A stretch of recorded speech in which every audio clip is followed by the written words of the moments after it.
چیزیں ختم ہو جائیں گی، دوست آپ کو چھوڑ کے چلے جائیں گے، لیکن آپ کی زندگی پھر بھی رہے گی اگر اللہ نے چاہا تو۔ اکثر یہ ہوتا ہے کہ ہم یہ سمجھتے ہیں کہ فلاں بندہ جو ہے مسٹر اے اگر میری زندگی سے چلا گیا تو میری تو زندگی ختم ہو جائے گی۔ فضول بات ہے۔ ہمیں یہ لگے گا کہ فلاں جو میری گاڑی ہے نا وہ میرے پاس نہیں ہے تو بس پتہ نہیں کیا ہو جائے گا، میرا تو مکان فروخت ہو گیا ہے، میرے تو اتنی بڑا نقصان ہو گیا ہے تو میری تو زندگی ختم ہو گئی ہے۔ Nothing else. آپ کو بہت بڑا نقصان ہو گیا ہے، آپ کو لگتا ہے جی آپ کی زندگی ختم ہو گئی ہے، آپ صرف 3 منٹ اپنا سانس روک کے دیکھ لیں، آپ کو لگ پتہ جائے گا کہ آپ کے اندر آپ کو کہے گا کہ بھاڑ میں جائے تمہارا نقصان، مجھے زندہ رہنا ہے۔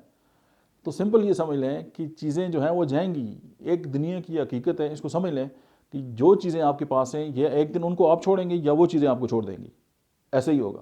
جو لوگ آپ کے ساتھ ہیں ایک دن یا آپ نے اس دنیا سے چلے جانا ہے یا انہوں نے آپ کو چھوڑ دینا ہے یا آپ نے ان کو چھوڑ دینا ہے۔ یہ زندگی کی حقیقت ہے، آپ اس کو ایکسیپٹ کر لیں، جتنا آپ ایکسیپٹ کر لیں گے آپ اتنے سر میں رہیں گے۔ لیکن زندگی اپنے آپ میں خوبصورت ہے، اس کا کوئی میٹر نہیں ہوتا۔ آپ نے بچوں کی تربیت کی، بچے آپ کو چھوڑ کے چلے گئے، وہ الگ ہو گئے، آپ ڈپریشن میں چلے گئے، آپ کو تنہائی کا احساس ہے۔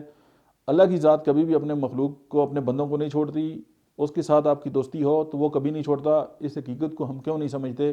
ہم یہ زندگی کے جو تھوڑے، اور آپ یہ سمجھیں کہ زندگی کے جو عارضی سہارے ہیں، جب ہم ان کے ساتھ اپنے آپ کو جوڑیں گے تو پھر یہی ہوگا کہ جب وہ ہم سے جائیں گے تو ہمیں جو وہ پھر بہت زیادہ ہم ہرٹ ہوں گے، پھر ہمیں یہی لگے گا کہ ہماری زندگی ختم ہو گئی ہے۔ زندگی ختم نہیں ہوتی، صرف ہمارے جو سوچنے کا انداز ہے اگر ہم اس کو سمجھ لیں اور زندگی کی جو ریئلسٹک اپروچ ہے اس کو اپنائیں تو میں یہ سمجھتا ہوں کہ ہماری زندگی میں جو ٹینشن پریشانی ہے، بہت سارے معاملات خود بہت ہی ٹھیک ہو جائیں گے۔